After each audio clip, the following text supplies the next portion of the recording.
இன்னைக்கு 1 மினிட் ஸ்டோரில நம்ம என்ன தெரிஞ்சுக்க போறோம் அப்படின்னு பார்த்தீங்கன்னா, ஒரு அருமையான கருத்த முதல்ல சொல்லிடுறேங்க. கொலைக்கிற நாயும், குறை சொல்ற வாயும் சும்மாவாங்க இருக்கும்? கண்டிப்பா இருக்காதுங்க. அது குறை சொல்லிக்கிட்டே தான் இருக்கும். ஆனா, நம்மளுடைய வேலைய அந்த குறை சொல்ற நாய்க்காகவும், இல்ல அந்த வாய்க்காகவும் நம்ம வேலைய நம்ம பாதியிலே நிறுத்திட்டா, நம்மளோட பொழப்பு என்ன ஆகும்? நம்ம வேலைய நம்ம நீட்டா பார்த்துட்டு போயிட்டே இருக்கணுங்க. யாருன்னா குறை சொல்லிக்கிட்டோம், நெற சொல்லிக்கிட்டோம். அத பத்தி கவலையே படக்கூடாதுங்க. ஏன்னா, நம்ம மத்தவங்களுக்காக வேலை செய்யல. நம்ம எதுக்காக வேலை செய்றோம்? நமக்காக வேலை செய்றோம்.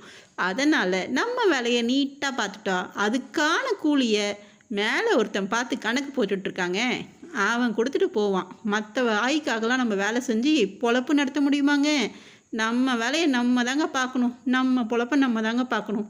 மத்தவங்களுக்கெல்லாம் நம்ம பதில் சொல்லிட்டு இருந்தா, அதே இடத்துல தாங்க உட்காந்துட்டு இருக்கணும். முன்னாடி போக